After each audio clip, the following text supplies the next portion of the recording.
Ողջույն սիրելի հայրենակիցներ, եթերում Նեանտապանն է։ Եվ այժմ մենք զրուցելու ենք Ազատ քաղաքացի հասարակական կազմակերպության նախագահ, քաղաքական վերլուծաբան պարոն Հովսեփ Խուրշուդյանի հետ։ Ողջունում եմ պարոն Խուրշուդյան։ Շնորհակալություն։ Ուրախ եմ ձեզ տեսնելու տաղավարում եւ ուրախ եմ, որ մենք զրուցելու ենք։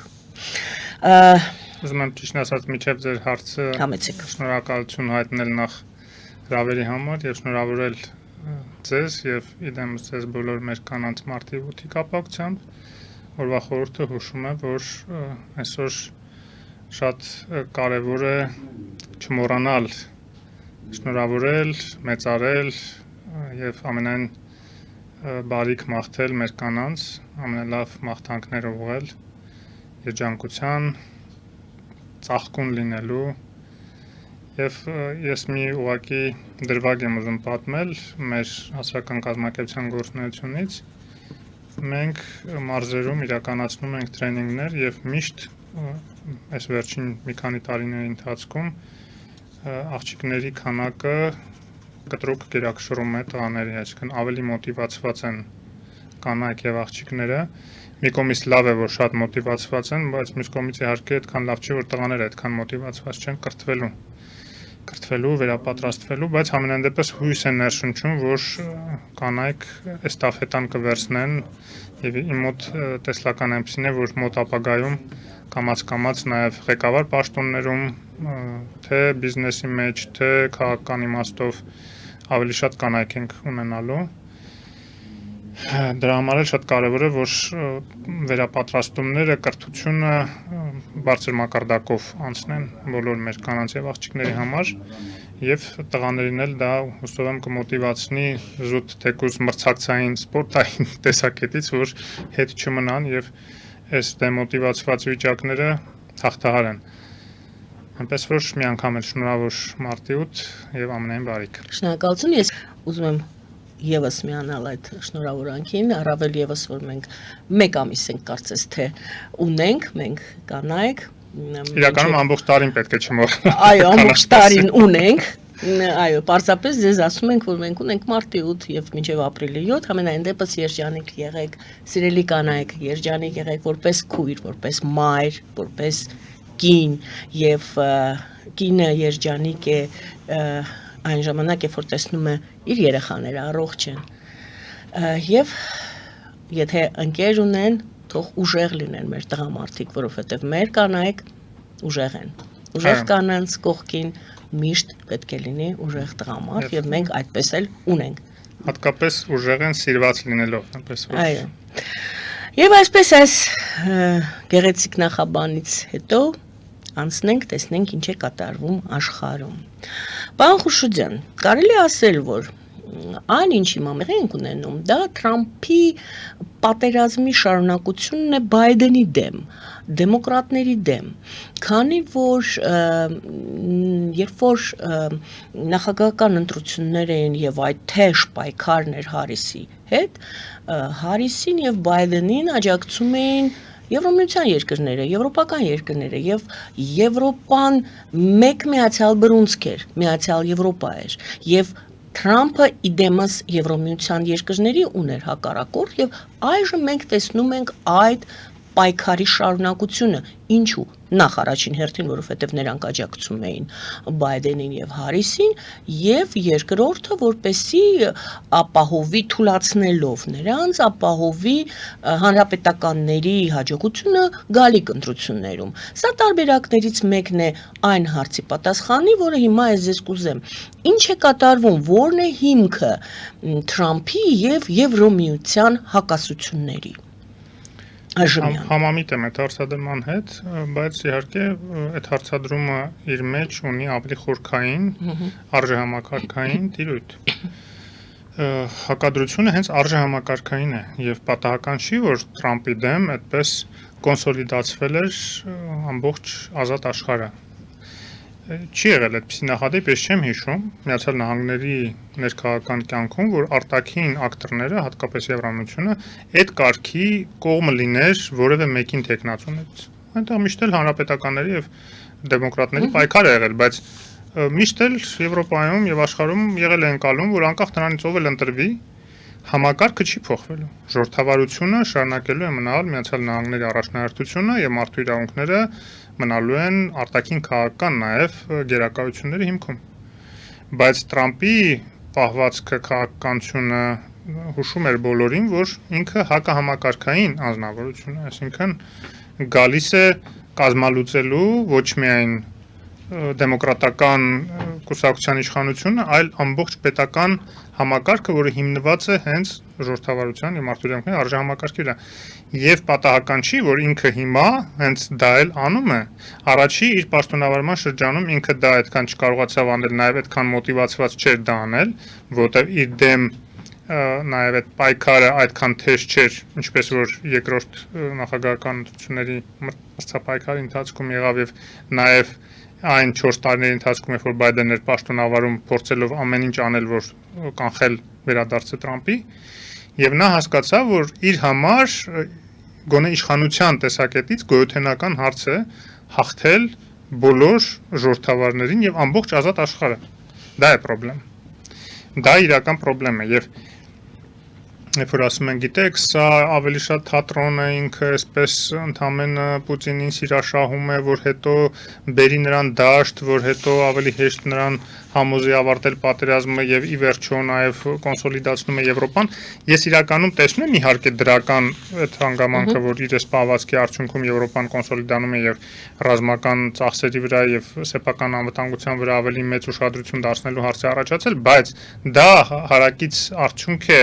Տրամպի քաղաքականության, այլ ոչ թե Տրամպի քաղաքականությունը միտված է եղել հենց դրան, եւ հակառակը Տրամպի քաղաքականությունը ինչին որ միտված է, այդքան ակնհայտ չի ցույց տալիս Տրամպը, որովհետեւ իհարկե ինքը խնդիր ունի հաղթահարելու նաեւ Միացյալ Նահանգներում դիմադրությունը։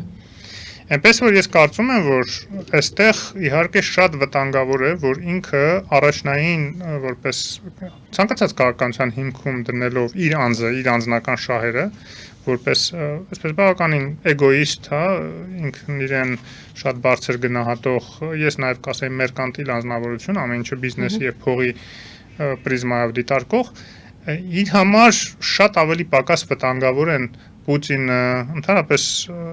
ավտոկրատները եւ այլն, որոնց նույնիսկ ինքը ավելի շատ կարող է որպես հոգեհարազատ անձնավորություններ ընդունի, որքան Եվրոպան եւ ազատ աշխարհը, որը իր դեմ էր եւ ընտրությունների ժամանակ դա շատ տեսանելի էր։ Տեսեք, Վենսը ինչ է հիշեցնում Զելենսկուն։ Ինքը ասում է դու այդ մեր դեմ դուրս եկողների մասն ես եղել։ Այսինքն ինքը դրանով նախ բացահայտում է, որ այո, իրենք խնդիր ունեն, թշնամություն ունեն իրենց դեմ դուրս եկածը եւ միշտ մաքենը պահում են ժողովրդավարական աշխարհի, ազատ աշխարհի դեմ, եւ երկրորդը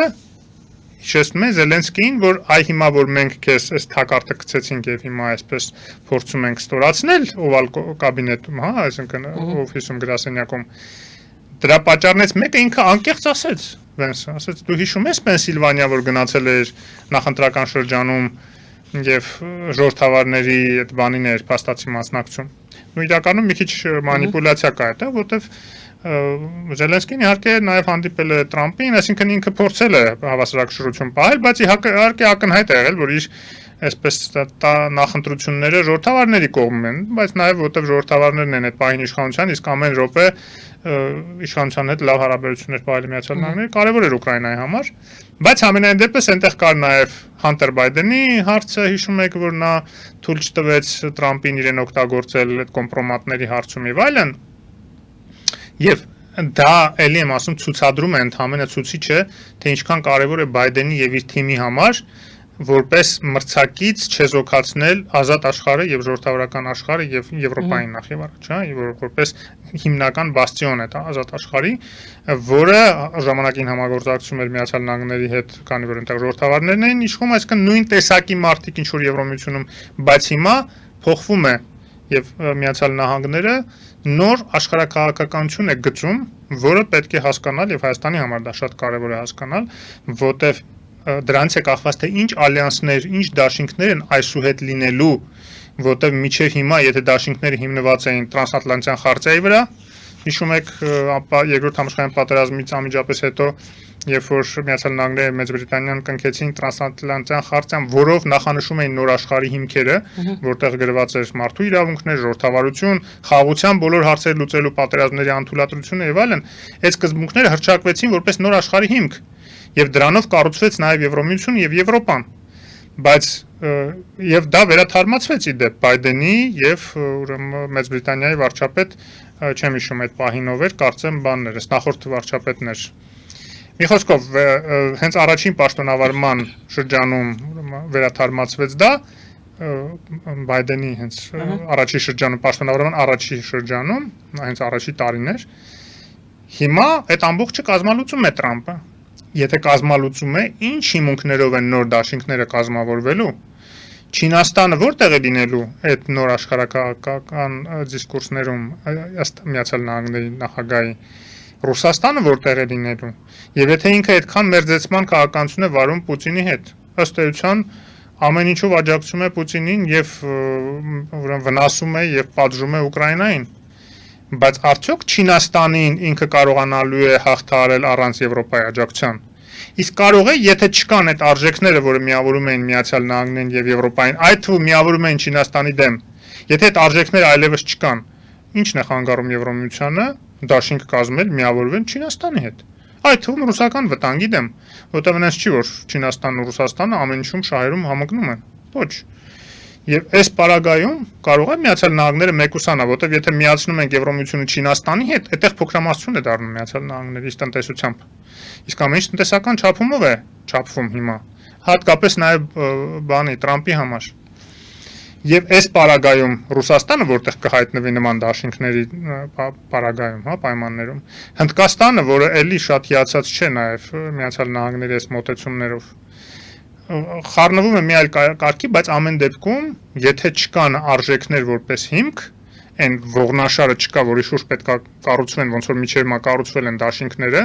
ոնց որ ՆԱՏՕ-ն է կառուցվել այդ արժեքների շուրջ, որտեղ ՆԱՏՕ-ն նախ եւ առաջ քաղաքական դաշինք է։ Չգիտես ինչի տպավորություն է ստեղծում, որ ինքը ռազմական դաշինք է։ Ինքը ռազմաքաղաքական դաշինք է, որտեղ քաղաքական կոմպոնենտ ավելի մեծ է, քան ռազմականը, եւ այն չափորոշիչները, որ պարտադրվում էին ՆԱՏՕ-ի անդամ տեխնատուների համար, նախ եւ առաջ քաղաքական էին, ժողովրդավարություն, մարդու իրավունքներ, ինստիտուտներ, լավ կառավարում, կոռուպցիայի դեմ պայքար եւ այլն եւ այլն։ Հետո նոր միայն ռազմական։ Դեմա Թրամփն ասում է, եթե դուք վճարման հարցը չլուծեք, ես ընդհանրապես ձեր վրա ՆԱՏՕ-ի այլ անդամների վրա հարձակման դեպքում Միացյալ Նահանգները փաս։ Դա ինքը նույնիսկ նախընտրական շրջանում էր ասում այդ նույն բանը։ Ինքը բավական հետևողական է այդ առումով։ Եվ այստեղ է, որ շատ վտանգավոր է Եվրոպայի համար ամեն ինչ թողնել իրենց հույսը այդ անվտանգության տեսակետից Միացյալ Նահանգների վրա եւ իրենք դա հասկանալով հիմա սկսել են կոնսոլիդանալ եւ դա ցնցել է Եվրոմիությանը, սթափեցրել է եւ դա սառը ցնցուղի էֆեկտ է գործել Եվրոպայի բնակչության վրա, այսքով է որոշում ներկայացնում Եվրոմիությունում։ Ժողովուրդը, իշխանությունները միշտ ականջալուր են լինում տրամադրություններին հասարակական։ Եվ դա էր պատճառը, որ սանկցիաները Ռուսաստանի դեմ միանգամից շատ կոշտ չեղան, որ տնտեսական խնդիրներ շատ չառաջանա, որ այդ փափուկ, այսպես բարեկեցիկ պայմաններում ապրելու սովոր եվրոպացիներ հանգարց չդժգոհեն եւ չփոխեն իրենց իշխանություններին դրա արդյունքում, հա։ Բայց հիմա ժողովուրդն է Եվրոմիության պահանջում ռազմական ծախսերի ավելացում, որտեղ իրենք վտանգ են զգում։ Իրենք հայտնվել են նույն վիճակում, ինչ որ Հայաստանը։ Անվտանգությունը ավելի կարևոր է հիմա իրենց համար, քան տնտեսական ինչ որ առավելությունները, ինչ որ սոցիալական բարիքները եւ այլն, հա։ Դու հասկանում ես, որ կյանքի մահու հարց է արդեն Ռուսաստանին ոչ մեկ կարող է վաղը չկարողանա կանգնեցնել։ Եվ այստեղ շատ կարևոր է, որ Եվրոմիությունը ինչքան էլ հարուստ լինի, ինչքան էլ մեծ ծախսեր անի ռազմական, նաև իսկ 800 միլիարդի մասին արդեն խոսք գնում ռազմական ծախսերի ավելացումը, որը ռուսականից 5 անգամ ավելի շատ է ռուսական ծախսերից, որ պատկերացնեք, բայց թվում է թե չէ, այդքան մեծ ծախսեր անելով միանգամից Ռուսաստանին փշտ կանեն եւ կպրծնեն, բայց այդտեղ մի ուրիշ խնդիր կա։ Պատերազմներում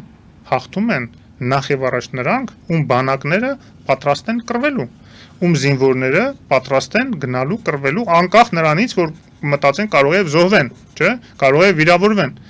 Եվրոպական բանակները հիմա առերեսվում են մի իրականության հետ, երբ որ կա վտանգ, որ իրենց քաղաքացիները չգիտեն հանուն ինչի պետք է գնան զոհվեն։ Մի բան է, երբ որ հարձակվի Ռուսաստան օրինակ Լեհաստանի վրա, պարզ է լեհ զինվորները հայրենասիրության հիմքով եւ այլն ինքնապաշտպանության բնազդով կկռվեն։ Բայց երբ որ Ուկրաինայի վրա է հարձակվել, պարզ չի թե պորտուգալացի, իսպանացի զինվորները հանուն ինչի պետք է գնան կռվեն, ասենք մեր համար է պարզ, որտեղ մենք գիտենք հետևանքները նման ագրեսորներին եւ դիկտատորներին բաց թողելու ինչ է լինում, հա, սանձերը թողած պահելով, բայց այդտեղի քաղաքացիները նախ պետք է այդ դուխը եւ այդ ատելությունը նայեն ինչ որ չափով վրթովմունքը այնքան մեծ լինի, որ իրանք պատրաստ լինեն կռվելու։ Հիշում եք Ալիևը ինչ էր ասում էր մենք մեր բնակչությանը տարիներ շարունակ ապահովեցինք այդ խոր ատելությունը հայերի հանդեպ, որը մեզ թույլ տվեց կռվի ժամանակ այդպիսի մեծ արդյունքների հասնել։ Այո, ատելությունը որոշակի դեր խաղում է, որ մարդ ատելության հիմքով կարող է եւ մոռանա սեփական կյանքի կարեւորությունը, առողջության եւ այդ ատելությանը հագուրդ տալու համար պատրաստ է գնալ ինչ որ մեկին ոչնչացնելու ճանապարհով, որը պատերազմի գլխավոր հիմքն է, հա։ Եվրոպայում այդ ատելությունը չկա, նույնիսկ Ռուսաստանի հանդեպ։ Էլ եմ ասում, այդ ատելությունը կլինի լեհերի մոտ, եթե Լեհաստանի վրա հարձակվի, մերձ բալտների մոտ, ներողություն, բալթյան երկրների, հա, մերձ բալտիկան անդադ հին տերմին օգտագործում, բալթյան երկրների բնակչության մոտ, եթե բալթյան երկրների վրա հարձակվի, բայց նույնիսկ Լեհաստանի վրա հարձակվելու դեպքում, որ ՆԱՏՕ-ի անդամ է, ՆԱՏՕ-ի անդամ մյուս երկրները, նույն ֆրանսիացիները, պարզ չի ինչ ոգևորությամբ պատրաստ կլինեն գնալ զորքով կռվել լեհերին պաշտպանելու համար։ Եվ այստեղ է որ գալիս է ուկրաինական բանակի կարևորություն Եվրոմիության համար։ Դա մի բանակ է, որ այո, ոչ միայն պատրաստ է կռվել, այլ հիմա կռվում է իրենց գլխավոր սպառնալիքի դեմ, Ռուսաստանի դեմ, եւ ինչքան հիմա իրեն օգնեն, ինչքան փող ծախսեն, ավելի 10 անգամ ավելի էֆեկտիվ կլինի, քան հետո երբ որ 10 անգամ ավելի ծախսեն, կարող է չկարողանան այլևս սեփական բանակներով կանգնեցնել Ռուսաստանին։ Հիմա խոսք է գնում համատարած մոբիլիզացիայի մասին, լեհերը նույնիսկ խոսում են, որ ամբողջ չափահաս բնակչությունը պետք է վերապատրաստվի եւ պատրաստ լինի ուրեմն միլիտարիզացիայի բարձ տենդենս է, հա, երբ որ ես դեռ 2010-ականների 10-12 թվականներին անդադ խոսում էի դրա մասին, որ Հայաստանը պետք է միլիտարիզացվի եւ միլիտարիզացիան դա մենակ ռազմաարդյունաբերության զարգացումը չի, դա հասարակության մասնակցայնությունն է ռազմական դիսկուրսներին, պաշտպանական դիսկուրսներին, սեփական կյանքը հարմարեցնելն է պաշտպանությանը երկրի պաշտպանունակության զարգացմանը, հա, ընդ որում մանկապարտեզից սկսած։ Ինչ շատ մեր ուրեմն հասարակական դաշտի գործընկերներ ասում են դա բան է, միլիտարիզացիան դա վտանգավոր է, դա վատ է, խաղաղասիրություն են քարոզում, հա, ոչ մեկ դեմ չի խաղաղությանը, բայց խաղաղությունը պաշտպանելու համար է պետք ռազմականացվել ժողովրդավար ազատ երկրներին։ Նույն ժամանակ Հայաստան դեռ ժողովրդավար ազատ չէր, բայց ամենայնիվս պաշտպանության համար դա պետք էր, կարևոր էր, հա։ Եվ խաղաղություն ասելով խաղաղություն չի գալիս։ Եթե ուզում ես խաղաղություն լինի, պետք է պատրաստ լինես պատերազմի, որ թույլ չտաս այդ պատերազմը։ Եվ հիմա Եվրոպայում էլ դա հասկանում են արդեն, Հայաստանում դու գիտեք, եվրոպական չափանիշներով բավականին բարձր տոկոս է կազմում ռազմական ծախսերը, 4.5% անցնում է։ Ուրեմն այդպիսի ցուցանիշ մեկ է Լեհաստանը միայն ունի, չէ, ներողություն, ավելի քիչ է նույնիսկ Լեհաստանը, բայց ամենայն դեպս մենք այդ առումով ՆԱՏՕ-ի ստանդարտներին լավ էլ համապատասխանում ենք, հա, բայց ցավոք սրտի ՆԱՏՕ-ն պարզ չի ուր է գնում։ Ուզում եմ ասեմ, որ այդ ընկալումները եկել են Եվրոպա, եւ այդ ծախսերը ավելացվում են, եւ այդ ծախսերի մի զգալի մասը տրամադրվելու է Ուկրաինային, որպեսզի հենց օպերատիվ ռեժիմով կարողանա հաղթել նաեւ Ռուսաստանին, իսկ դա հնարավոր է, որտեղ այսօր Ռուսաստան ուժասպառ է։ Տեսեք, այդքան բան անելուց հետո, Տրամպի օգնությունները հանելուց հետո, որը բարձր մի օրվա արդյունք չի տալու, բայց այսպես ոգևորության տեսակետից ահագին բան հաղորդեց ռուսական բանակին, բայց մեկը չեն կարողանում առաջ խաղացում ապահովել, որտեղ ուկրաինացիները դիմադրում են, արդեն ուկրաինական ռազմաարդյունաբերությունը կամաց ոտքի է կանգնում, դրոնների արտադրությունը հազարներով է արդեն տեղի ունենում եւ իրենք դրոնների դաշտում, այսինքն ավտոմատ կառավարվող այդ սարքերի, հա, առաջ են Ռուսաստանից եւ Ռուսաստանը հիմա փորձում է ծավալներ այնքան ավելացնել, բայց դրա համար էլ է պետք որոշակի տեխնիկա, տեխնոլոգիա, որը Չինաստանից ինքը կարող է այլևս չստանալ։ Այս պայմաններում, երբ որ ինքը մերձենում է Միացյալ Նահանգների հետ, Չինաստանը իր վերանայումներն է անելու։ Ուզում եմ ասեմ, որ այս պարագայում իհարկե մի քանի խնդիր կա լուծելու։ Եվրոմիությունը այս իր կոնսոլիդացիայի եւ ռազմական ծախսերի ավելացման հարցը պետք է լուծի, որը պետք է ներառի նոր եվրոպական տիրույթ անվտանգային, որտեղ ի դեպ Թուրքիան էլ է իրեն տեսնում, որը մեր համար շատ կարևոր է, այո, մեր համար դա շատ կարևոր է։ Եվ Մյուս կողմից իհարկե Միացյալ Նահանգներում ազատ աշխարհի կողմնակիցները, ժողովրդավարական ուժերը պետք է ավելի ակտիվ պայքար տանեն, որպեսզի գոնե հակակշռեն Տրամպի քայլերին, իսկ Տրամպն էլ միշտ ինքը աչալուրջ է հասարակական կարծիքին, որտեղ ինքը հասկանում է, որ եթե կորցրեց մեծամասնությունը կոնգրեսում եւ սենատում մյուս տարվա միջանկյալ ընտրությունների ժամանակ, ինքը խիստ սահմանափակ է լինելու իր գործողություններում։ Շատերի կարծիքով այդ նոր ռազմաքաղաքական, եթե ՆԱՏՕ-ի տրամաբանությամբ եք ուզում այդպես ձևակերպումը տանք, նոր ռազմաքաղաքական այդ ալյանսը, եթե ձևավորվի, Ուկրաինան իր տեղը այնտեղ ունի եւ շատերն ասում են, որ այդտեղ ոնց որ դերերի բաժանում կա ի սկզբանե Ուկրաինան զինվորներն են, որոնք լավ ֆորմայի մեջ են, 3 տարի դիմակայում են եւ պատերազմում են Ռուսաստանի հետ, մի երկիր կվերցնի ֆինանսներով ապահովելու գործը իր վրա, մյուսը դիվանագիտական, իսկ Ուկրաինան զինվորն է լինելու։ Այդպիսի բաժանում եք պատկերացնում, որ Ուկրաինան լինելու է մաս այդ նոր միավորման եւ այդ դերն է վերապահված, թե բոլորն են այնուամենայնիվ իրենց դիտարկում, որ Ռուսաստանի հնարավոր ագրեսիայի մասին են խոսում, հնարավոր ագրեսիայի դեպքում նույն Ֆրանսիայի քաղաքացին գնալու է եւ մասնակցելու է պատերազմին։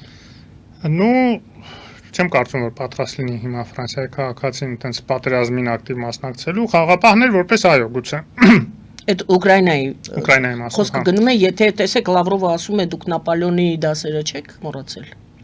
Լավրովը ասում է այն պարագայում, երբ որ պետք է Եվրոպան հարձակվի Ռուսաստանի վրա, Եվրոպան չի պատրաստվում Ռուսաստանի վրա հարձակվել։ Եվ նման մտադրություններ չկա, դա կեղծ վերագրումներ են, Լավրովյան, այդ Գեբելսյան քարոզչության հարազատ։ Բայց Եվրոպան ուզում է պաշտպանի Ուկրաինային, հենց նոր ֆաշիստական ըստ էության քաղաքականությունից, որ Ռուսաստանը վարում է Ուկրաինայի դեմ։ Եվ այս պարագայում իհարկե ավելի շատ Եվրոպան կնախընտրեր աջակցել, զինել ուկրաինացիներին, որոնք այսօր կռվում են եւ պատրաստ են կռվել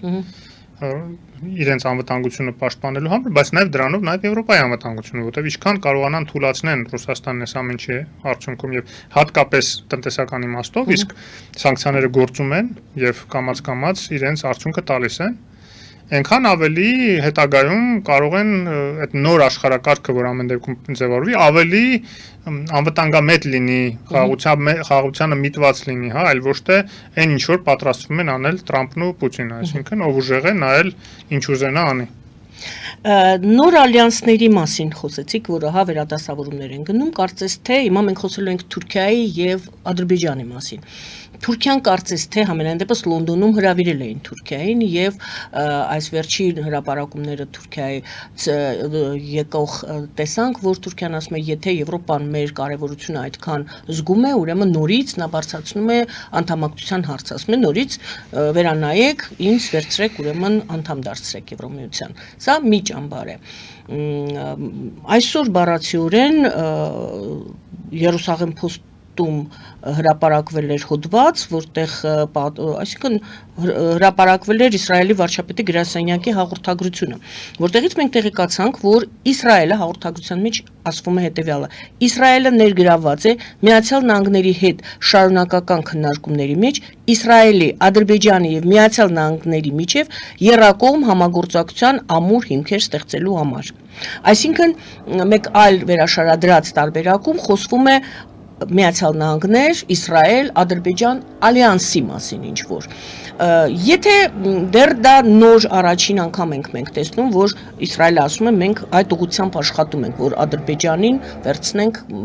մեզ հետ մեկ ալյանսի մեջ։ Ստացվում է, որ Թուրքիան հայտնվելու է Եվրամիության այդ ալյանսի մեջ, իսկ Ադրբեջանը Իսրայելի եւ Միացյալ Նահանգների ալյանսի մեջ ինչ կարող է ստացվել։ Ես հուսով եմ, որ Jerusalem Post-ում հրապարակվածը կամ ամբողջական իրականություն չէ, կամ իրականություն չի դառնա։ Ամենայն դեպս դա գործընթացի սկիզբ է ընդհանրապես նախանշում, որը շատ վտանգավոր է իհարկե մեր համար։ Բայց մյուս կողմից, եթե այդպես լինի, այո, փաստորեն ստացվում է, որ Թուրքիան գնում է դեպի Եվրոմիություն, ինչպես որ Հայաստանն է փորձում գնալ, հա։ Իսկ Ադրբեջանը Իսրայելի հետ եւ Իսրայելի աջակցությամբ Նետանյահուի այս դեպքում կոնկրետ ասենք, կարող է եւ հայտնվի շատ ավելի բարենպաստ դիրքերում, եթե այս պրոյեկտը ստացվի։ Ես մի անգամ չի որ ասել եմ, զգուշացրել եմ, որ եթե աշխարհը սկսի բաժանվել Տրամպի առաջադրած սկզբունքներով, այսինքն մերկանտիլ, նյութապաշտական, հանքերի, փողի առումով, հիմքը դա ընդունվի, ով ավելի շատ հանք ունի Տրամպին տալու, նա ավելի լավ դիրքերում կհայտնվի, այստեղ իհարկե Ադրբեջանը ավելի շահեկան վիճակում է հայտնվելու։ Եթե ոչ մի արժեք չունի ժողովրդավարությունը, մարդու իրավունքները, ազատությունը, այլ նշանակություն ունի միայն հանքերը եւ ազդեցությունները տվյալ դեպքում Իսրայելի, որը որ ֆինանսական էլի ազդեցություն է, որոշ իմունացած տեղեկությունները, որ որոշ իսրայելյան միլիարդատերեր են փրկել Տրամպին մի քանի անգամ այդ բաներից, սնանկացումներից, նման պայմաններում Հայաստանը առավել քան ուրեմն եւ առավել եւս պետք է Եվրոմիության հետ իր քաղաքականությունը սերտացման արագացնի եւ դա վերջին հույսն է մնում Հայաստանի։ Եվ կան իհարկե կարծիքներ, որ Հայաստանն էլ քիչ բան չունի առաջարկելու, մենք էլ ունենք հանքեր, մոլիբդեն, ոսկի, այդ սակավ ուրեմն այդ սակավահող մետաղներ, հա, այդ ռեդկազիմելնի մետաղ, չունեմ, տարբեր կերպ են դա թարգմանում հայերեն եւ կարելի է փաթեթով դա առաջարկել բանին ԱՄՆ-ին Միացյալ Նահանգներին Տրամպին կոնկրետ գուցե դա ինչ-որ էֆեկտ գործի, հա, բայց այստեղ էլ մենք այդ ծավալի հանքեր առաջարկելու չունենք, որտեղ Ադրբեջանը ունի ավելի կարևոր հանքեր, որոնք նավթն ու գազն են։ Մենք մեր հույսը աշխարհագրության վրա ենք դրել։ Հիմա այստեղ կարևոր հանգաման կարող է լինել հայկական սփյուռքը, որը որ Տրամպի համար, եթե ինքը ակտիվ է եւ ինքը կարող է որոշակի դերակատարություն ունենալ Միացյալ Նահանգների քաղաքական գործընթացներում, այդ թվում մյուս տարվա միջանկյալ ընտրություններում կոնգրեսի եւ սենատի, գուցե այդտեղ ինքը զսպող հանգամանքներ, եթե ինքը միտված լիներ նախ եւ առաջ հայկական շահերին, բայց Միացյալ Նահանգների հայկական սփյուռքն էլ այդքան միասնական չէ այդ առումով,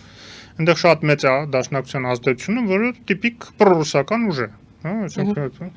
տարօրինակ է հենց այդ ուժին թվում է թե ամեն ինչ ձեռ է տալիս այն ինչ որ հիմա տեղի ունենում ամերիկա-ռուսական մերձեցում, մենք տեսնում ենք նաև դաշնակցության այս վերջի համաժողովների ընթացքում ինչ կարծիք է հնչում, որ շարունակել ապավինել Իրանին եւ Ռուսաստանին, ինչ է դա նշանակում, դա նշանակում է, որ դաշնակցությունը գոնե իր մասով Միացյալ Նահանգներում ոչինչ չի անելու, որ այսօրվա Հայաստանի պետությունը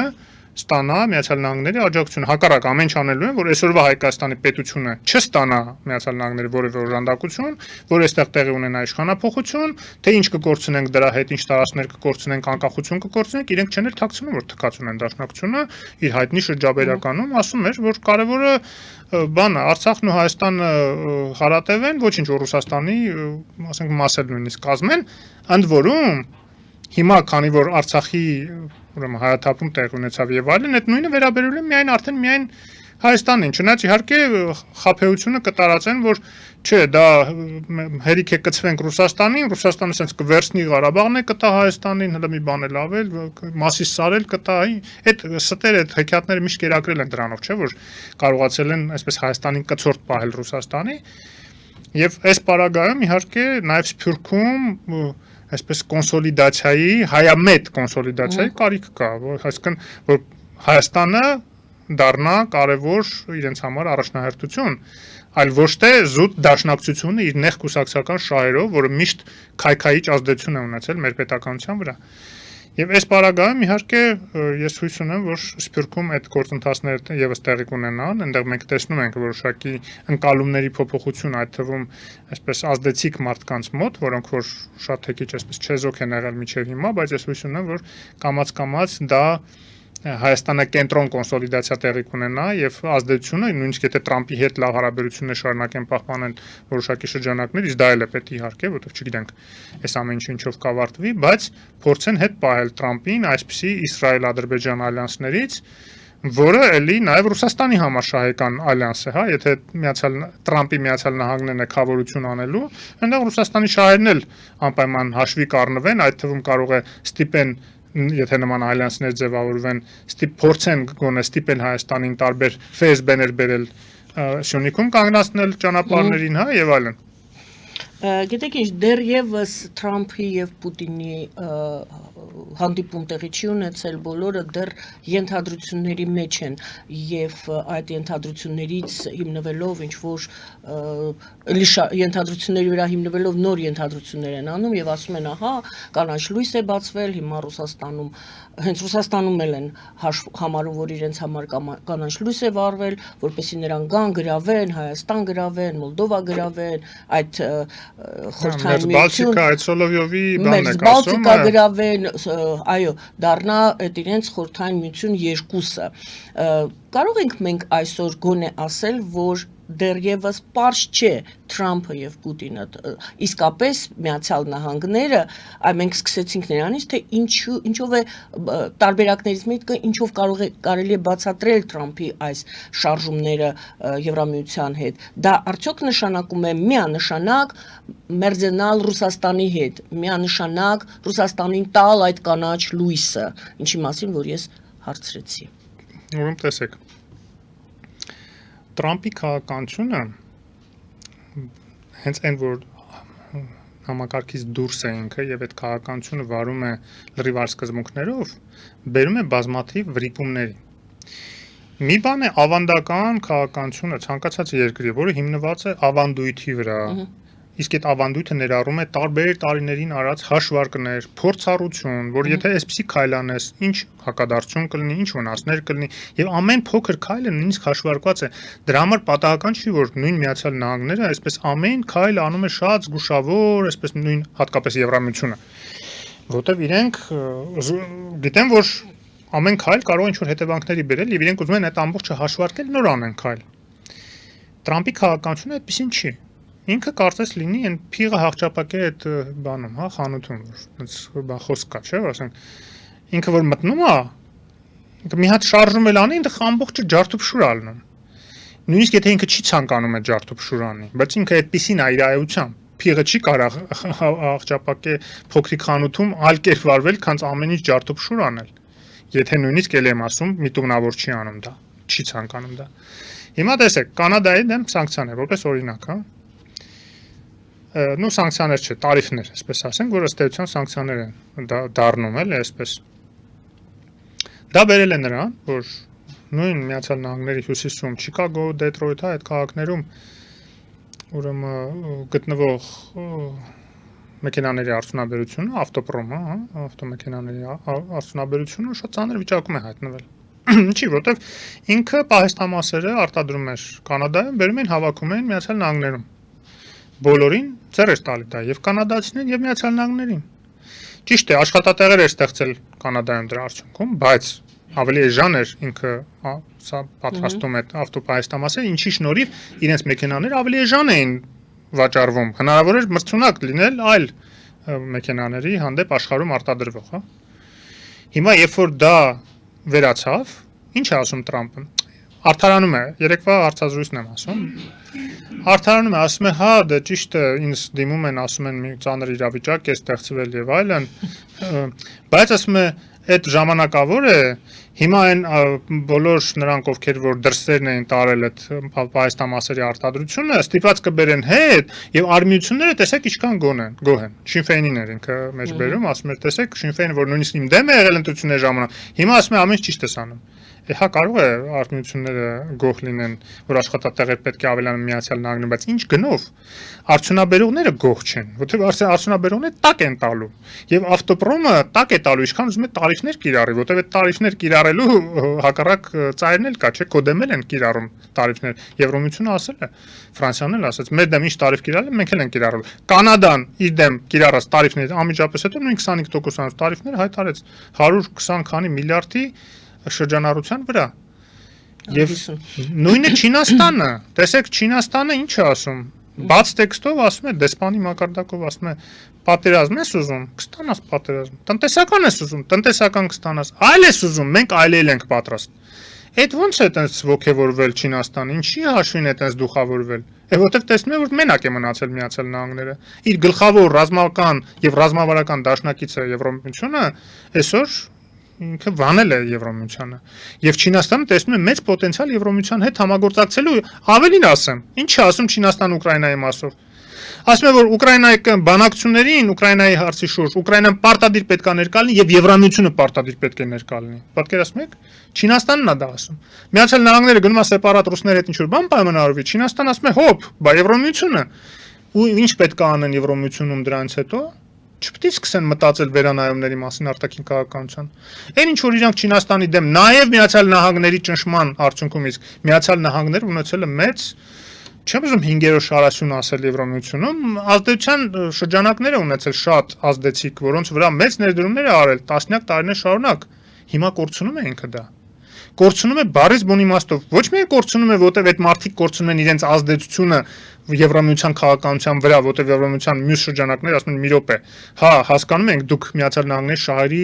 առաջամարտիկն եք, սպասարկողն եք, մենք էլ ձեն չէինք անում, որտեղ Միացյալ Նահանգները մեր դաշնակիցն էր։ Բայց հիմա Միացյալ Նահանգները մեր դեմ է, Ռուսաստանի դաշնակիցն է կամաց իրեն որպես դրսևորում, էլ դուք ում եք պետք։ Ոչ միայն դրա համար, այլ նաև որ այդ մարդիկ իրենք ներքուստ լինելով եվրոպացի ասում են մի րոպե։ Մենք այսպեսի Ամերիկայի շահերի առաջ մղողը չենք։ Մենք հեգեմոն ազատ աշխարհի առաջամարտիկ Ամերիկայի ժողովրդավարության մարդու իրավունքների առաջ մղող Ամերիկայի շահերի եւ ազդեցության տարածողն ենք, բայց Տրամպի գերին հո չենք, մենք խոսում եմ Եվրոմիությունում Տրամպի պոտենցիալ դաշնակիցների մասին, որոնք այլևս դաշնակից չեն, որտեղ իրենք դաշնակից են Բայդենին, ժողովրդավարներին, Միացյալ Նահանգներին ընդհանրապես, բայց ժողովրդավար Միացյալ Նահանգներին, ազատ աշխարհի հեգեմոն եւ առաջամարտիկ Միացյալ Նահանգների դաշնակիցներն են եւ շահերի եւ ազդեցության առաջմղողները, բայց ոչ կոնկրետ Տրամպի, որը որ լրիվ անհասկանալի եւ հակաեվրոպական քաղաքականություն է վարում։ Ես խոսում եմ Եվրոպայի ներսում Տրամպի ազդեցության գոտիների չեղարկման, չեզոքացման մասին։ Ինչի եմ դա ասում, որտեղ այդ գոտիներն են, այդ մարդիկ են, այդ շրջանակներն են, որ Եվրոմիությանը միշտ բերել են Միացյալ Նահանգների հետ համատեղ Չինաստանին ճնշելու քաղաքականությանը։ Եթե այդ մարդիկ չլինեն, իրենց ազդեցությունը չլինի եւ իրենք էլ վերանայեն իրենց հարաբերությունները Միացյալ Նահանգների հետ, Եվրոպան կարող է լրիվ շեղվի դեպի Չինաստան։ Եվ ասեմ մի րոպե, Չինաստանը ոչ մեզ ասում է կգամ Գրենլանդիան կգրավեմ քո։ Ոչ մեզ ասում է տարիֆներ կկիրառեմ քո դեմ։ Ինչ էլ կիրառում ենք, մենք ենք կիրառում, նոր իրանք ինչ որ հակադարձում են կամ չէ։ Ինչի պետք է մենք Չինաստանի հետ այսպես լարված հարաբերություններ պահենք, ինչա թե այնտեղ Տրամպը ուզում է Չինաստանին բան անի։ Սեղմի։ Հիմա հստակ ձևակերպում եմ խնդրելու ձեզանից։ Արդյոք կարելի ասել, որ Միացյալ Նահանգները շրջվել են դեպի Ռուսաստանը եւ Ռուսաստանի հետ արդեն կարելի ասել, որ մեկ ճամբարում են, որը հակառակ է Եվրոպային։ Եվրոպան հայտնվել է այլ ճամբարում։ Դուք ասում եք կարող է Չինաստան լինել, մենք խոսում ենք Թուրքիա կարող է լինել, հետները ավելացրած դեղ Կանադա եւ այլն։ Այո, դրանք արդեն կարելի են, մենք կարող ենք այդ մասին արդեն խոսել, որ երկու տարբեր իրար դեմ ուղված ճամբարներ են ձևավորված։ Ոչ, չենք կարող, որտեվ դա մենք տեսնում ենք նախանշաններ, որ այդ գործընթացը, որ սկսվել է, կարող է բերել դրան, բայց այդտեղ բազմաթիվ եթեներ կան։ Այդ եթեներից մեկն է, որ կարող է Տրամպին ուղղակի թույլ չտան տենց գնալ, այդքան հեռու գնալ Ռուսաստանի հետ իր խաղերում։ Դեռ ինչպես ասում են գեղեցիկ կարմիր գծերը հատված չեն, ձեր կարծիքով։ Որոշ կարմիր գծեր արդեն հատված են, բայց ոչ այնպիսի կարմիր գծեր, որոնք կարող են բերել հեղափոխության հենց Միացյալ Նահանգներում կամ հենց նույն հանրապետական կուսակցությունը։ Այսինքն դուք կարծում եք, եթե խորանա Տրամփի այդ շեղումը կամ ուղղվածությունը դեպի Ռուսաստան ներսում Միացյալ Նահանգներում ինչ կարող է լինել։ Արդեն հիմա դժգոհություն կա իր այս քաղաքականությունից։ Հասկանում եք, դա միայն արժեքային դաշտում չի, այդ դժգոհությունը։ Երբ որ ապրանքների գներ են թանկանում, այն դեպքում երբ որ ինքը մարդկանց ասել էր, խոստացել էր, որ հեսա ոսկե դար է գալու, ես որ դառնամ պրեզիդենտ, հեսա գները քիչնի բան է, սա Բայդենն էր։ Ինքը եկավ ավելի է թանկանում։ Մարդիկ ասում են մի րոպե, բա դու ուրիշ բաներ ասում։ Ասում չէ, հեսա այդ հարցերը կլուծվի ժամանակի ընթացքում, կհետ կգան արտադրողները Միացյալ Նահանգներում 90,000 աշխատատեղ կստեղծեն եւ 90,000 աշխատատեղ հա կարող է ստեղծվի։ Դրանով հարց չի լուծվել Միացյալ Նահանգների պես երկրում, հա 350 միլիոնանոց երկրում 90,000 աշխատատեղերով դու հարց չես կարող լուծել։ Բայց նույնիսկ եթե լուծես, դա շատ թանկ է նստելու Միացյալ Նահանգների վրա եւ ապրանքները Միացյալ Նահանգների բոյկոտվելու են աշխարհով մեկ։ Պատկերացնում եք, եթե Կանադային այդ բոյկոտի արշավի մեջ միանա նաեւ Եվրոմիությունը։ Այսօր Կանադային բոյկոտում են, առանց ոչ մի պաշտոնական է տարիֆ, մարիֆ, այդ սա երկրորդական։ Հա, ասենք այդ տարիֆը 25% կարա լինի։ Բայց երբ որ մարդ չի ուզում ընդհանրապես գնի այդ ապրանքը, ուզում է 100% էժանացնես դրանից հետո մեկը չեն առնի, որտեղ մարդիկ վրդովված են։ Տրամպը հաշվի չի առել, որ աշխարհը մերկանտիլ նյութապաշտական բաների հիման վրա չի կառուցված։ Եվ մարդ, երբ որ դու իրան սխմում ես, ինքը չի գցում բռնում։ Ահա, լավ, ինձ սխմում է, այսքան 25% վրես ուզում այն ինչ-որ բան ավելացնի, ինձ ոնց է ձեր տալիս, համակերպվեմ, ասենց կզած մնամ, բայց այս 25%-ը տամ, մենակ թե 50% չդառնա, ավելի վատ չլինի, լավ, համաձայնվենք, ասենց գնանք։ Չէ, այդպես չի։ Մարդիկ դեռ այդ օրին չեն հասել, որ այդպես ում գլխին խփես, ինքը խելոք խոնարհվի քո առջև։ Հակառակը, մարդիկ արժանապատվություն ունեն, վրդովում են։ Այդ եմ ասում, որ ինքը երբ որ ավանդական քաղաքականություն չի վարում, այս նոր քաղաքականությունը հազար մի խութեր ունի չհաշվարկված։ Եվ այդ փղի օրինակ ես ինչի բերեցի, որ ինքը այնքան սխալներ անելու էս արդյունքում, չհաշվարկված էլի, որ ինքը մի քայլ անում առանց մտածելու, որ այդ մի քայլը 10 տեղից վնաս է իրան բերելու, որ արդյունքում Միացյալ Նահանգներում է մեծանալու MC դժգոհություն, որ իրեն ստիպելու է փոխի իր քաղաքականությունը կամ ուղղակի հանելու են impeachment հանեն, օրինակ։ Տեսնենք մեզ մոտ ինչ է կատարվում Սիրիան, փոթորկում է, ասում են Սիրիայում եղա, հիմա սկսվել է այն, ինչ պետք է այն ժամանակ սկսվեր։ Մենք հպանցիկ ես ներկայացրեցի այդ Իսրայելի վարչապետի այդ աշխատակազմից, թե որտեղից հաղորդագրություն այն մասին, որ Իսրայելը դիտարկում է Ադրբեջանին որպես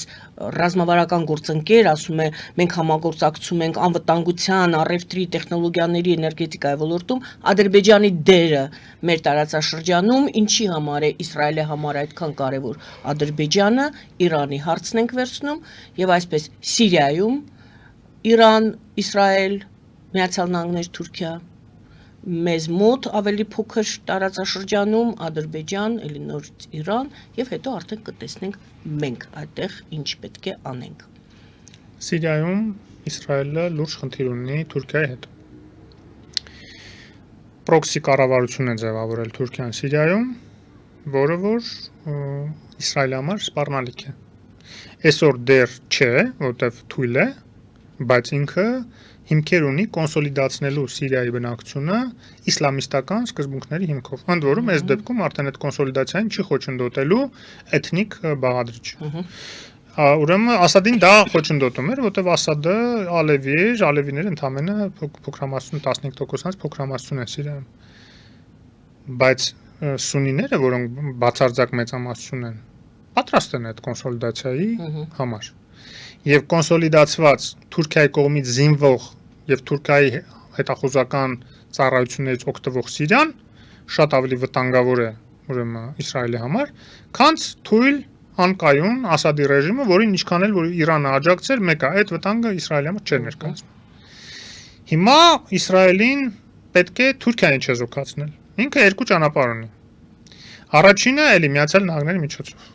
Հիմա ուրիշ խոսակցություն էլ կա, ես դա էլ ասեմ, տարբեր տեղեր հանդիպել եմ դա, որ Իսրայելը փորձում է համոզել Տրամպին եւ կարծես թե նույնիսկ իբր Տրամպի վարչակարգից այդպիսի ուղերձներ է գնացել դեպի Թուրքիա, որ մենք պատրաստ ենք քրդերին զոհաբերել, ձեռքաշել քրդերից, չպաշտպանել, եթե դուք պարտավորվեք վերականգնել ձեր հարաբերությունները Իսրայելի հետ, այսինքն Թուրքիայի Իսրայելի ժամանակին մեղրամիս կար են դա հիշում եք, այդ մեղրամիսը վերականգնեք, քրդերին կտանք ձեզ։ Շատ նորմալ է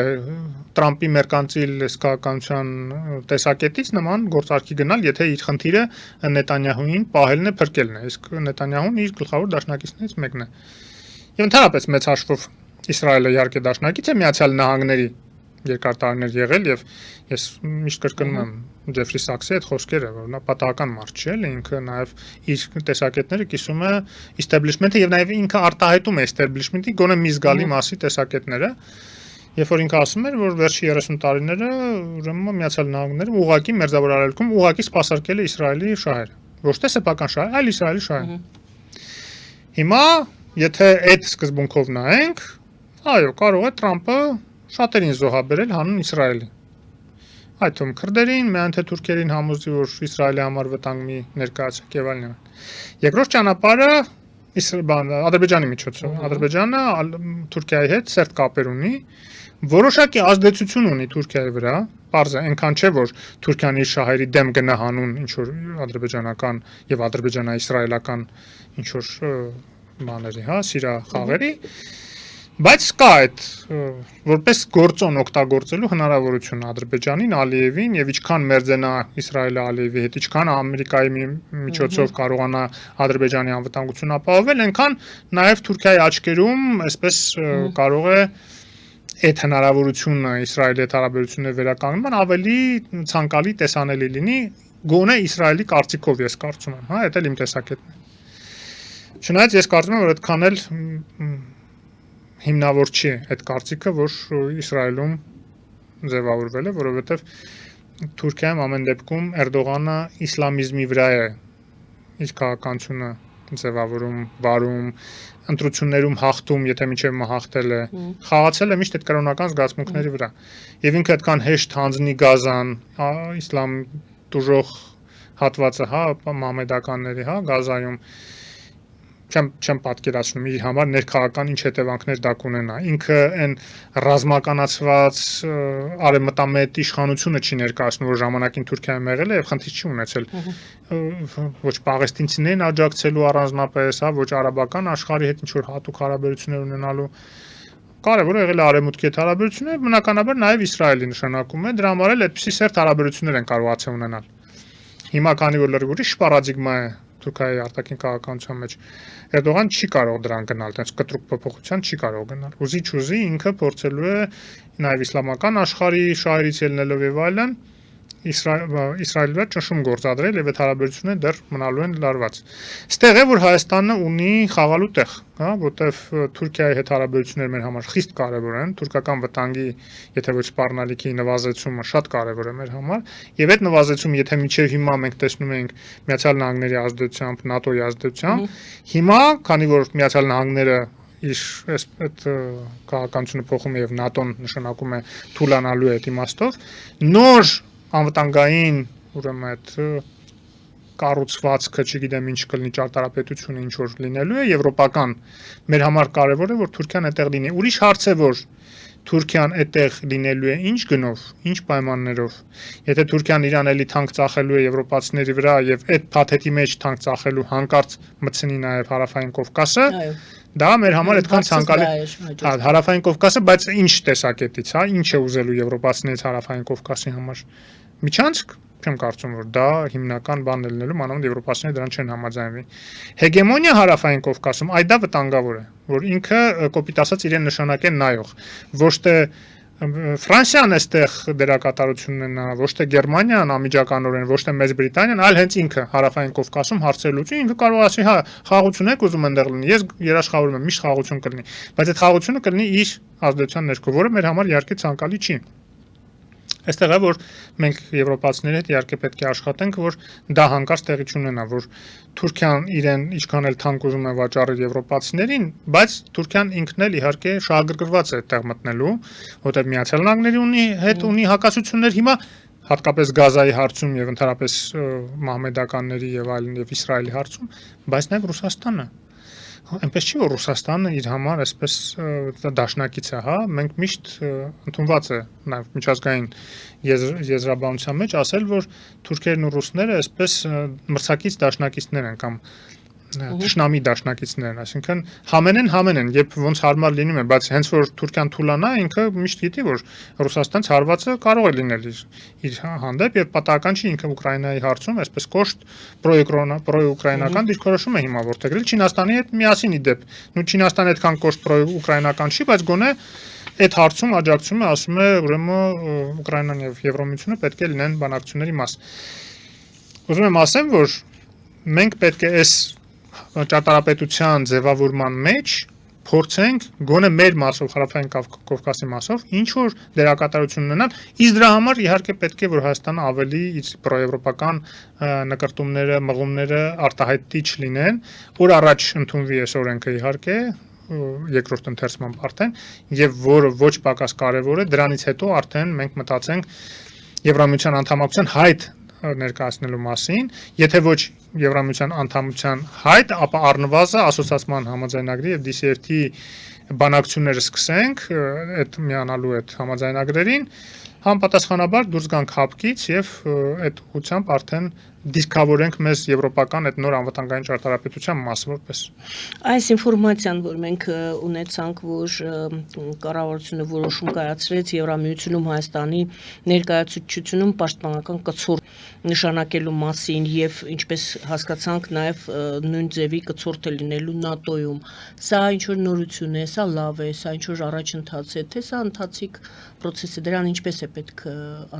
արձագանքել կամ ընկալել այդ ինֆորմացիան։ Շատ դրական է, շատ լավ է, ուղղակի դա փոքր քայլ է, այո, ընթացիկ փոքր քայլ է, որը պետք է վաղուց արվեր։ Լավ է որ արվեց, բայց շատ մեծ ինչ որ նշանակություն է դրան պետք չտա։ Այդ դեպքում նորից հետ եմ գալիս նույն հարցին, երբ որ ես հարցեցի Հայաստանը իր հույսը դրել է աշխարհագրության վրա, ես սա պատասխաններից մեկն էր։ Ինչի վրա է, ինչ ունի առաջարկելու այս իրավիճակում Հայաստանը։ Մենք տեսնում ենք Ադրբեջանը որքան ակտիվ է եւ այստեղ, այնտեղ եւ Սիրիայում է հիմա ինքը դեր խաղում, Թուրքիա, Իսրայել եւ Իրանի հարցում է դեր խաղում, ամենայն դեպս փորձում է դեր խաղալ։ Դա քաղաքական որպես խաղացող եւ իհարկե դե մենք նավթը գիտենք հարցը այն չէ որ մենք մրցակցում ենք Ադրբեջանի հետ օրինակ բերեցի գուցե ոչ այդքան հաջող մենք ինչ ունենք այս պահին առաջարկելու Ну ես ասացի արդեն խոսքը գնում նրա մասին որ հանքերը նույն ձևի ոնց որ Ուկրաինան առաջարկեց Միացյալ Նահանգներին Ուկրաինան ընկավ ճիշտ ասած այդ առաջարկի ինքով այդ իր Զելենսկու առաջարկն է եղել դեռ աշնանը Թրամփի ընտրվելուց հետո ինքը այդ գաղափարը տվել է չգիտեմ ինչ շահեց ինչ դուժեց դրա արդյունքում բայց էդ էլ գիտեք վտանգավոր է մի բան առաջարկում ես քեզանից տասնապատիկ հզոր տերությանը առանց իմանալու առանց մտածելու թե ինչ հետևանքներ դա կարող է ունենալ ոնց կընկալի այդ առաջարկը նա կարող է ավելի մեծախորժակներ հրահրես եւ հետո տակից դուրս չկարողանաս գաս հազարը մի հարց է առաջանում այդտեղ եթե ոչ այդքան adekvat գոնե քո արժեհամակարգի տեսակետից ոչ այդքան adekvat կարող է մերկանտիլ բիզնեսի տեսակետից շատ էլ adekvat է գործում Թրամփը բայց մեծ քաղաքականության տեսակետից Միացյալ Նահանգների շահերի տեսակետից իմ կարծիքով նա adekvat չէ նույն փղի պատմությունն է հաղճապակու այդ խանութում հա բայց մենք մի անգամ այդպիսի բան ունեցել ենք, ճիշտ է, շատ կոպիտ համեմատություն կարող է լինի, երբ որ Քոչարյանը 2001 թվականին, 2001-ին գույք պարտքի դիմաց առաջարկեց Ռուսաստանին, արդյունքում գույքը տվեցինք, հա, պարտքը ինչ որ չնչին պարտք մարվեց, բայց ոչ մի ներդրում չարվեց եւ գույքը սպանվեց։ Գույքն է սպանվեց, այո, մեր տնտեսության որպես մի կարևոր մաս։ Ну պարզ է, Միացյալ Նահանգները չեմ կարծում սպանի որևէ հանք, հակառակը, եթե հանքը վերցնի, միջև վերջ կօգտագործի, բայց այդտեղ էլ միջև վերջ օգտագործելու հարցը, հա, ինչ էկոլոգիական ստանդարտների հարց է առաջ գալիս։ Ամուլսարի դեպքում գոնե շատ է քիչ։ Ամուլսարի վրա մի քիչ ավելի երկար կանգնենք, հա։ Փորձենք, հա, հիմա ամուլսարի պահով մենք ունենք շատ ավելի դրական ինչ որ հաշվարկներ, քան գործող մնացած հանքերն են։ Ժուտ էկոլոգիական տեսակետից, հա, նույնիսկ բնապահպանների հետ երբ խոսում ես, ընդունում են, որ այն մնացած հանքերը ընդհանրապես ահավոր բան է տեղ ունենում, հա, նույն պղձամոլիբդենային, թեղուտի հանքավայր եւ այլն, հա։ Բայց նույնիսկ այստեղ կան հարցեր, հա, շմագի եզրակացություն կա, ես շատ խորացած չեմ, բայց այնպես չի, որ սենց իդեալական մի հատ հանք է լինելու։ Ուրիշ բան է, որ այդ հանքը ափալ-թափալ էսպես, հա, հապճեպ, հապշտապ հայերեն բառ օգտագործենք, ուրեմն տվեցին փողը այդ 150 միլիոնը, հա, հատկացրեցին կառավարությունը, այն մի բան, որ առաջ նույնիսկ վարկային ինչ-որ բաներ էր լինում, այսպես ձգձգվում էր, բայց հիմա շտապ արեցին, որպեսզի Միացյալ Նահանգները, իսկ հիմա այնտեղ փայատերերը նաև Միացյալ Նահանգներից են, գոհ լինեն, որ այդ հանքը նաև ներդրումների տեսակետից այսպես դաշտ բացվի այլ տեղերում ներդրումներ ապահովելու, բայց ընդհանուր առմամբ այն որ այս բանձամոլիբդենային հանքի սեփականատերը Տրոցենկոն վաղուց ուզում էր վաճառել հանքը զուտ սանկցիաների տակ ընկած լինելու պատճառով ինքը որպես օլիգարխ ամերիկյան սանկցիաների տակ է եւ եվրոպական եւ նաև հանքին էր դա վնասում ինքը ուզում էր դա վաճառել ու առաջ իրեն ոնց որ խոսակցություն կա, որ թույլ չեն տրվել։ Մոսկվայից իրեն թույլ չեն տվել դա։ Հիմա արդյոք հիմա երբ որ Ամերիկա-ռուսական հարաբերությունները բարելավում են, արդյոք դա թույլ կտան իրեն թե չէ, ես էլի խիստ կասկածում եմ, որովհետև այնպես չի որ Տրամպն է դեպի Ռուսաստան քայլեր անում, բայց նես չի որ մենք տեսնում ենք Ռուսաստանը դեպի Միացյալ Նահանգներ քայլեր անի եւ հանուն ինչի պետք է անի, երբ որ պարզ չի 3 տարի, 4 տարի հետո Տրամպի փոխարեն ով լինելու։ Դե Ռուսաստանն ասում է այս պահից պետք է օգտվեմ ես, ընդհանրապես դա։ Այլ ոչ թե ինչ որ բաներ զիջել։ Ավելին ասեմ, այսօր ռուս ազգանականները այդ տարբեր Telegram ալիքներ խիստ քննադատում են Պուտինին Տրամպի հանդեպ տես բարյացակամ տրամադրված լինելու պատճառով։ Ուզում եմ ասեմ, որ նման պարագայում այդ անորոշությունների դաշտը այնքան մեծ է, որ այդպես միանշանակ փաթեթային ինչ որ բաներ առաջարկել Միացյալ Նահանգներին եւ դրանով հրահրել որոշակի մրցակցություն, որ ինքը ասի լավ, հա, դու ես առաջարկում, հենց տնակ Ադրբեջանը ինչ առաջարկում, հա։ Ոստեղ իհարկե շատ լուրջ հաշվարկներ է պետք անել եւ այդ ականապատված դաշտը վտանգավոր է մտնել, բայց ձեր հարցի մյուս մասին պատասխանելով Ադրբեջանի համար էլ այնքան էլ չի որ ինքը նույն այդ ականապատ դաշտը չի մտնում ուզի թե չուզի եւ այդ ականապատ դաշտը ես միայն այդ հանքերի պահ նկատի չունեմ, ես նկատի ունեմ նաեւ Իսրայելի հետ մերձեցում հարաբերությունների, ինչքան էլ որ թվում է Իրանը հիմա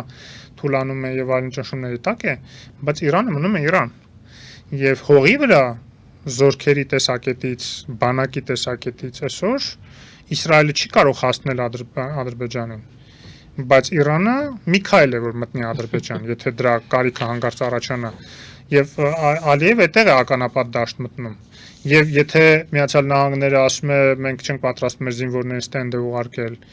ասում են մենք չենք պատրաստվում փողեր ծախսել ինչ որ պատերազմների վրա եւ դրանով է արդարացնում Ուկրաինայից ձեռք քաշելը, հետո ոնց պետք է հիմնավորի, եթե ինքը սկսի տասնյակ միլիարդավոր դոլարներ ստիպված ծախսել, հիմա էլ նոր Իրանի դեմ նոր պատերազմի պատճառով այդ թվում, եթե այդ պատերազմը առաջանա, օրինակ Իրանի Ադրբեջան մուտք գործելու հետևանքով, օրինակ, հա։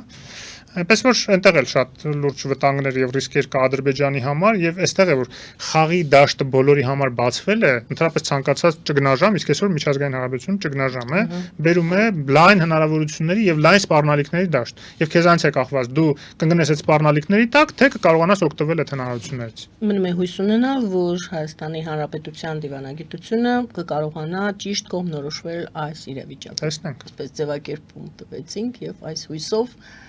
ավարտենք այսօրվա հաղորդումը, շատ շնորհակալություն։ Շնորհակալություն սիրելի հայրենակիցներ, Ազատ քաղաքացի հասարակական կազմակերպության նախագահ քաղաքական վերլուծաբան Հովսեփ Խուրշուդյանի հետ էինք զրուցում, զրույցը վարում էր Գայանե Առաքելյանը, բարին ընձեզ։